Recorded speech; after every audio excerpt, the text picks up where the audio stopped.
Welcome to Fellowship Church. Wow, it's hard to believe that December is here and we're heading quickly into the Christmas season.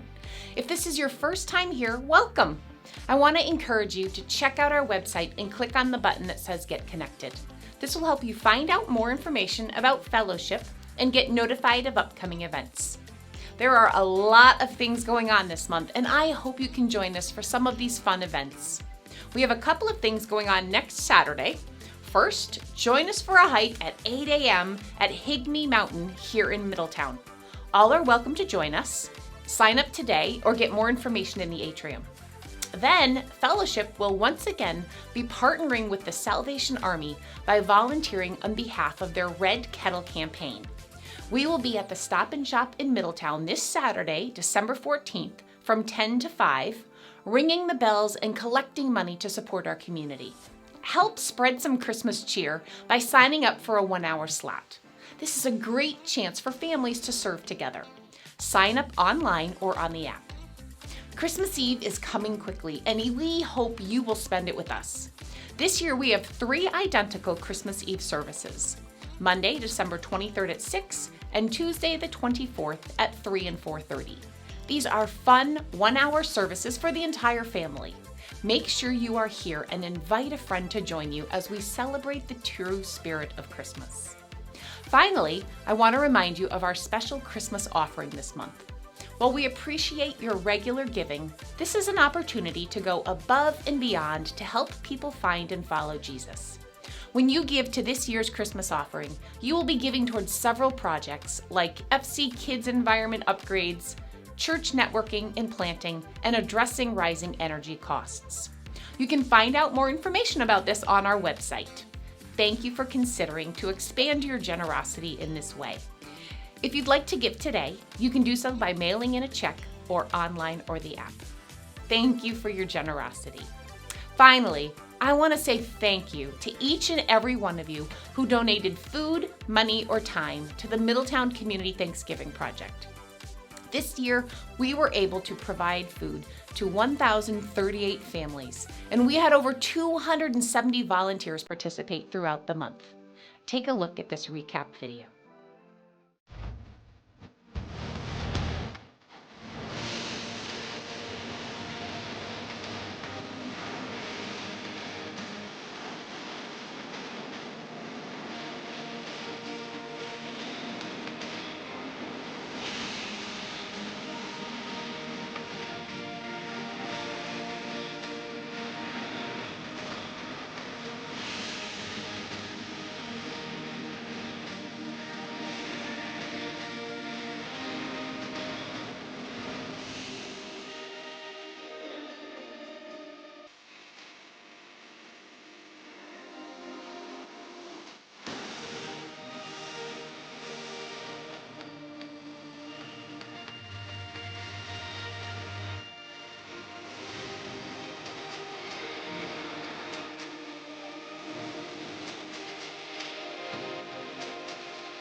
Well, as we move into December, our virtue of the month is generosity.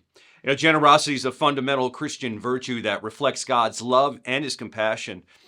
It involves freely giving good things to others, whether they're material or even immaterial, without expecting anything back in return. This virtue goes beyond mere financial giving, and it encompasses acts of kindness, hospitality, which was last month's virtue, and even selfless service. Generosity is a powerful expression of faith that reflects God's character, brings joy to both the giver and the receiver. It contributes to spiritual growth and all kinds of eternal rewards. So this month, we want to encourage you to develop the virtue of generosity in yourself and in your family's life, maybe your kids. Now, you can do this a variety of ways. Number one, you can practice gratitude for God's blessings. Generosity is an outgrowth of gratitude. Number two, you could be looking for daily opportunities to be generous, buying a coffee for somebody, doing something good for someone. Number three, you could give freely and regularly without any compulsion, actually from joy, to our church here or other charities. Our Christmas offering is in full, bloom right now. And, you can be praying about and thinking about how you can engage in that and help be a part of a mission that's changing lives. Number four, you could pray for a generous heart and wisdom in giving. Prayer is so important for us in shaping us. And then finally, you can just model generosity for others, especially your kids, your teenagers, your spouse, others in your family and in your community as well. And listen, as you do this, you'll be pushing away the dangers of materialism, which grip our lives, or even scarcity mindset that just keeps us from being open. And then you'll be taking on more of the qualities of Jesus as well. You'll be developing some strength and resilience and some joy and some hope. So I hope that you'll join me with that. And we have a resource page on our website. If you'll go to our website, you'll see that, the Virtue of the Month, Generosity. There's more information there, books to read, articles, podcasts to listen to, all these things to inspire and encourage you to develop this important virtue in your life. Well, last week we started out with our new Christmas series, Worth the Wait, where we investigated the backstory of Christmas through the life of Abraham and Sarah. And we learned that the backstory of the Christmas story is anything but a children's story. And we looked at three ways that we can wait. We looked at waiting passively, we looked at waiting recklessly, and then finally we looked at waiting actively, where we're faith-filled and we're moving toward God. So the question I want to ask you, if you heard that last week, is how did you leverage waiting this past week? Because that's waiting actively. Well, one of the fascinating things about Jesus' birth all the way to his resurrection and ascension is that hundreds of Old Testament prophecies were fulfilled throughout his life on earth. And it really cemented that Jesus was more than just a good person or a wise teacher. He was literally the Son of God. Actual deity. And there were prophecies that he was like virgin born, where he would be born, that he was a descendant of Abraham, who we talked about last week, details about his life, his death, and even his resurrection. Prophetic writing has its own complexities. It's difficult to read sometimes. Our Bible is a compilation of 66 books. It's written by 40 different authors over a span of 1,500 years. And these books are written in various genres. Some of them are written in a narrative form, which are easy to read. Others historical.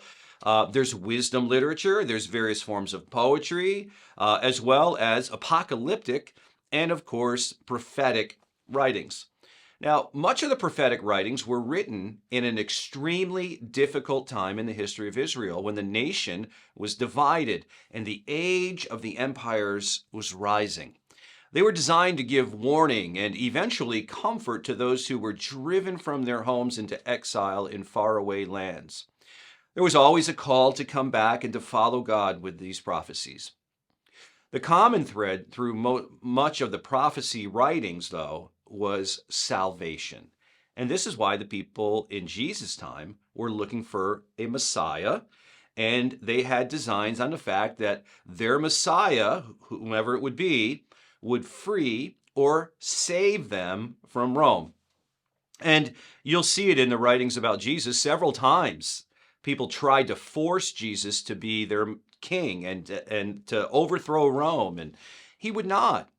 He came instead, he said, to seek and to save. There's that salvation again, those who were lost.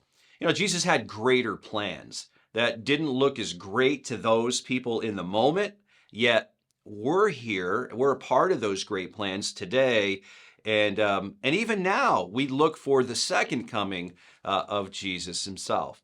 So the message of prophecy is that we're actively waiting for the future and all that it will hold. But in the meantime, we're being faithful to God. So as I was saying, much of the prophetic writing was written during a difficult time in Israel's history. There's certainly the case for one particular prophet, Isaiah, where many what we call messianic prophecies about the Messiah, are found in his writings.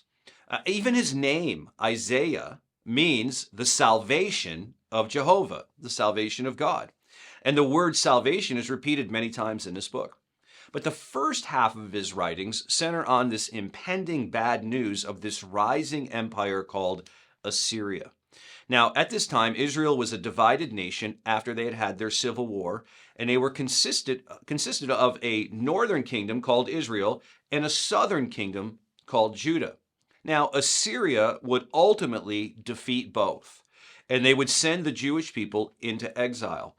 And it was in the midst of this darkness that Isaiah writes a passage that we read many times at Christmas, and that you might even recognize famously from Handel's Messiah, which gets played in all these concert halls and opera halls during the Christmas season. And it's found in Isaiah 9:6, which says, "For a child will be born for us, a son will be given to us, and the government will be on his shoulders, and he will be named Wonderful Counselor, Mighty God, Eternal Father, and Prince of Peace." So, in the middle of all this writing of doom and gloom and warning and all this are these words that elicit hope and joy and beauty. And still to this day when we read these words. And so we're seeing this complexities, and we're seeing darkness and light, chaos and peace. Yet, isn't that how life comes at us most of the time? I mean, we talk about having good days and bad days, or good seasons and bad seasons, but let's be honest. Every day has its moments of goodness and difficulty. Thinking about this past couple of weeks, my daughter Jillian was able to purchase her first decent car over the Thanksgiving break, and her college car had about 200,000 miles on it and had given her all that she had. I was commissioned when I was there celebrating Thanksgiving with her to drive this old car, this college car, from her house to the car dealership because it was in such rough shape. And let me tell you, it took all of my experience of decades of driving to keep that car running for the 40-minute ride so that we could just trade it in and get rid of it. Well, together, Laura and I watched as Jillian negotiated with the salesman, dealt with the finance officer. I mean, she did great. And she drove her new low-mileage used car off the lot, only to go home and find that there was a steady, slow leak on one of her tires. There's always something, right? You can have a great day, and then there's always something that comes along. I know many of us, we've got bigger stories of greater difficulty than just a slow leak on a tire. Maybe you have difficulty within your own family. I just read this article that was written through Cornell. It was actually a study that was being done that family estrangement is at an all-time high. They discovered that 27% of families are estranged from another family member, and that 10% are cut off from a parent or a parent from a child. I know this in my own life. I've seen this through people that I know. And then add to that, credit card debt is at an all-time high, and the pressures that come with that. Some of you guys are still paying off debt from last Christmas. Disruption and turbulence in life, it's a real thing. So most of the prophets write with this heavy-heartedness of sadness and despair. Their hearts ache for the nation as they desire for them to turn back to God. And it's true that so much of the difficulty we experience, some of it's beyond our control, but a lot of it is brought on by ourselves, our decisions or our lack of decisions, our desire to do our own thing in our own way rather than following the way of Jesus and doing what he would want us to do and following his values and his character. Yet, as difficult as much of the writing is of the prophets, they saw future hope as dawning beyond that current situation of despair. So this is what makes their writings so fascinating. One of my favorite painters is Vincent van Gogh, and I'm not in the minority with this. Many people love and appreciate his paintings. And yes, he's the artist who famously chopped off his ear, but he was also a son of a pastor, and he had a foundation of faith in his life, and I guess that's part of what attracts me to him and his paintings. But he painted a lot of paintings throughout his life, many of them actually in the latter part of his life, where people tell us that he painted over 2,000 works of art. But one of his most famous ones is found just an hour and a half from here at the Museum of Modern Art in New York City, and it's called Starry, Starry Night. Now, this painting, a lot of people are familiar with.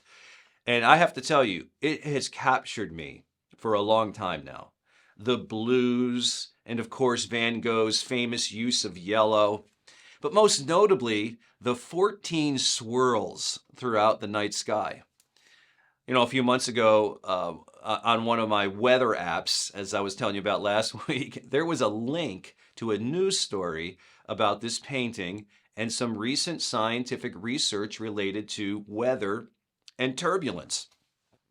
We see turbulence all the time in nature. We can see the turbulence flow in a rapidly moving water, like as it moves around rocks. We can see turbulence and dust in the air as it swirls, on a dry summer day. But one of the scientists then was quoted, and he said, "It's amazing the coincidence that Van Gogh's beautiful painting shares with many of the same statistics as turbulence," as they're looking at the mathematics of it. And they were suggesting that Van Gogh may have had an intuitive understanding of the mathematical structure of turbulent flow. Again, people didn't have phones back then. There was a lot of wonder. People would have hours to think and to ponder. But be that as it may, Van Gogh experienced in his own personal life a ton of turbulence in a variety of ways, most notably through his battle with mental health, which affected him in all kinds of ways, actually led to him mutilating his ear. So he actually created this painting in particular here while looking out of an asylum window that he had checked himself into. So he was at a low point of his life. He was having a bad day, as we call it, or a bad season. But I think this painting aptly illustrates what we're talking about today. None of us are rookies when it comes to experiencing life's turbulence. He had it in his life. He saw it in the atmosphere in his drawings that still capture us to this day. But we deal with it all the time in our lives, whether it's the rising inflation and interest rates, or home buying, which has become nearly impossible for so many people today, or the technology continues to advance at an alarming rate. The rise of AI is happening so fast that even scientific leaders are calling for a timeout on its advancement. And who can ignore the wars in Ukraine and Russia and Israel and Gaza? All this. And on top of it, we're managing change at a high rate. Stress levels and loneliness levels are still up. And who doesn't feel overwhelmed with work and raising kids and all the rest these days? As a matter of fact, I shared with you guys this a couple of months ago. There was this article that came out earlier this year where modern parents are under so much stress that the U.S. Surgeon General, Vivek Murthy, issued a national advisory sounding the alarm about the critical public health issue of this. Now, time and money were stressors for parents in older generations, but parents today still have those stressors, but they also have to deal with the looming presence of social media, a teen mental health crisis, and then what Murthy calls the epidemic of loneliness. Now, his report even included an American Psychological Association study where nearly 48% of parents with children under 18 said that their stress was overwhelming on most days, compared to only about 26% of non-parents. And things don't seem to be slowing down. That's the issue, right? It's believed that in this next century, this next 100 years, due to technological advancements and the speed of change, that humans are going to experience 20,000 years of progress. It's a lot. Now, news like this makes us yearn for those good old days, right? But the good old days weren't always very good either, right? This is what the prophets write about. Not even Jesus was exempt. Jesus was born into a time in history when Israel was experiencing all kinds of political turmoil, frustration, dealing with complexities, emotion, and oppression of the Roman Empire. He was born into poverty and economic difficulty. A large part of his ministry revolved around healing those who had these incurable diseases, these illnesses. There was always constant fear of conflict and uprisings. Political zealots were all over the place. Death was common. And as he lived and as he loved and as he interacted with people all throughout this turmoil, he was ultimately personally betrayed. He was crucified. But of course, the hope comes in that 3 days later, he rose again and ascended to heaven later after that. And what his disciples failed to understand about Jesus while they walked and they talked with him day after day was that the Messiah had not come to drive away the old like they all thought, but as a light, and this is so important for us, as a light to shine into the world as it was. So the world, we all know this, is a place of darkness, but also of light. It's not all darkness and all light. Yet in the midst of the difficult is woven this hope and this love through the person and work of Jesus. And so still today, Jesus calls us to face these grim realities of life, but with wisdom and perspective, strength and hope that Jesus brings as the light of the world. So in this way, Jesus fulfills this prophecy that was written thousands of years before, that he will be named Wonderful Counselor, Mighty God, Eternal Father, and Prince of Peace. Each day, think about this, Jesus evokes within us wonder into our lives by the wisdom of his counsel as our wonderful counselor. He's the mighty God as he shows the power of God in this world. He cares for and develops each one of us perfectly in being our everlasting Father. And finally, Jesus is really the source of our well-being as the Prince of Peace. So we can literally experience peace with God and the peace of God, no matter how chaotic our world and our life gets. So Jesus continues to live as our wonderful counselor, our mighty God, our eternal Father, our Prince of Peace in the midst of all the brokenness and all the despair in our world. And he's always shining light in the darkness, and he's always bringing hope. This reminds me of the words of and insight of Matthew when he was writing Jesus' story. He connected the dots between prophetic writings and Jesus. In Matthew 4, he says this, he went first to Nazareth, he's talking of Jesus. Then he left there and he moved to Capernaum. So Jesus was kind of raised in Nazareth, moved to Capernaum beside the Sea of Galilee in a region of Zebulun and Naphtali. Now this is a prophecy, this fulfilled what God said through the prophet Isaiah in the land of Zebulun and Naphtali beside the sea beyond the Jordan River in Galilee, where so many Gentiles live.